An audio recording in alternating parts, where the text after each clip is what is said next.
This is the bottom tang, this is the bottom of the shotgun. And that's supposed to be 436. And it fits in there just like that.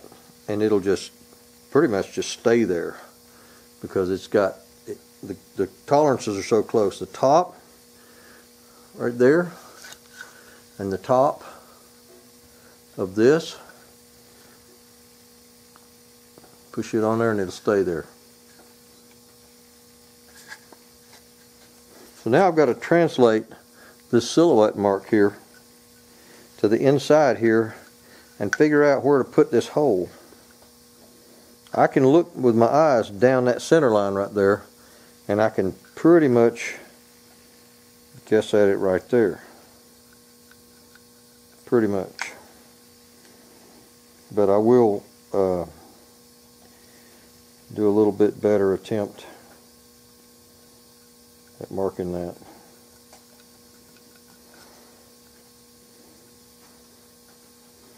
I believe that's it right there.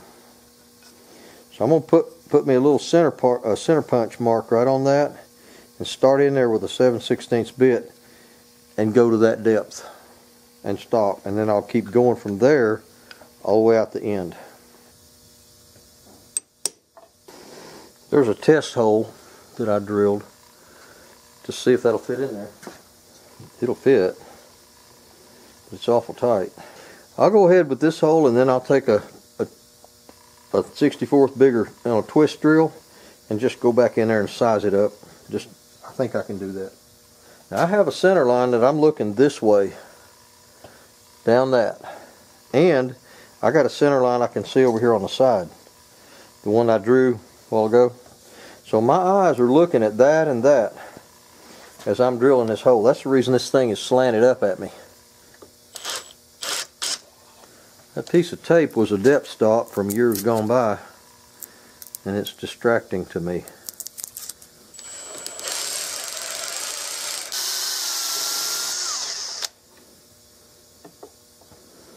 Now this depth stop is actually, it wasn't set for this, but it actually works because when I come into there, it puts me about an 1/8 past the back of that thing, and I want to be past it. There's no way that I want this to actually be bottomed out.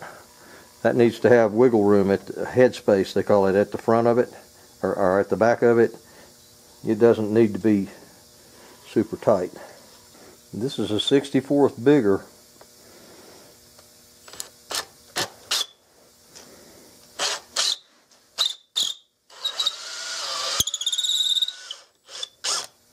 So it's actually tight going in this milling because that milling's 7/16.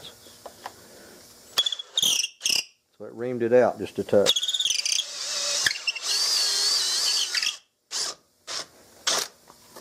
Alright, as this goes back, you can see right now it's hitting on the top. As this goes back, I'm going to need to relieve this back further and further and further. Before I drill this mounting hole, I'm going to have to work this up here. So apparently my initial cut, my outline cut, a little bit off. You can see the difference in the slant of my cut here and the slant of the actual receiver. I got to change, I got to correct that, and I can do it. I have enough wiggle room to do that.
Right, this is harder to show with the camera mounted on a tripod, but I've got about 1/8 of an inch gap from there to there. That whole thing's got to shift that way 1/8.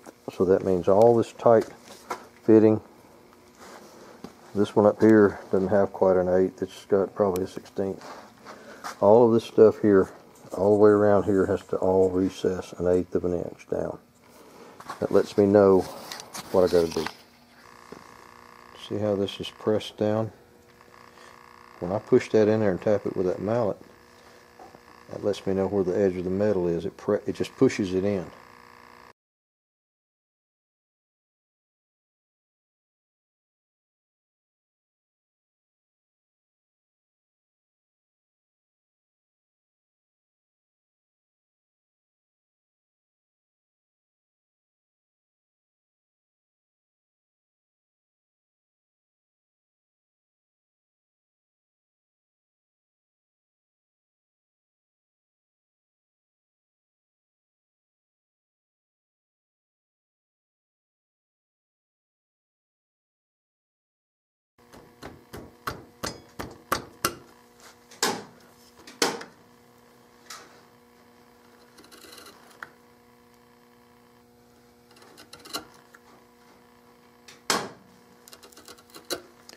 The way they made this receiver, when they milled it, this has a radius right here, top and bottom.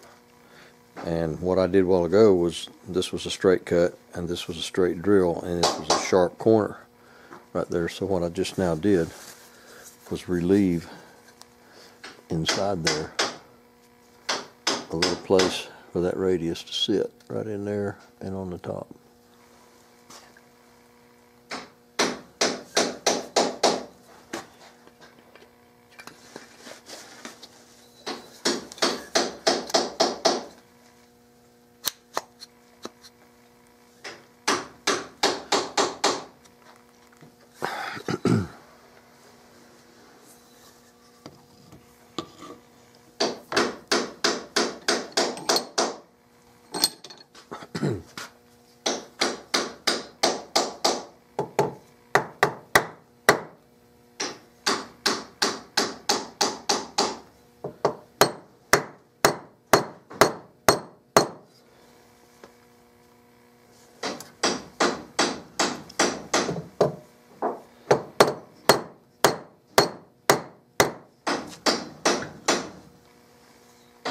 Now I'm not sure where that's hit.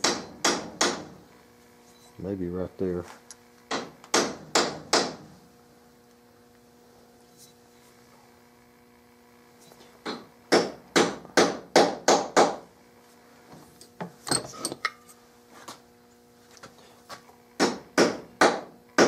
Part of it's right there. From about there around to there is touching pretty hard.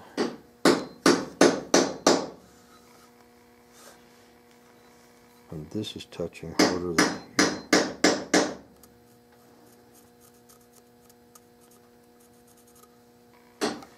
It needs to go about a 1/16 gap there and a 1/16 gap there and almost a 1/16 gap up here.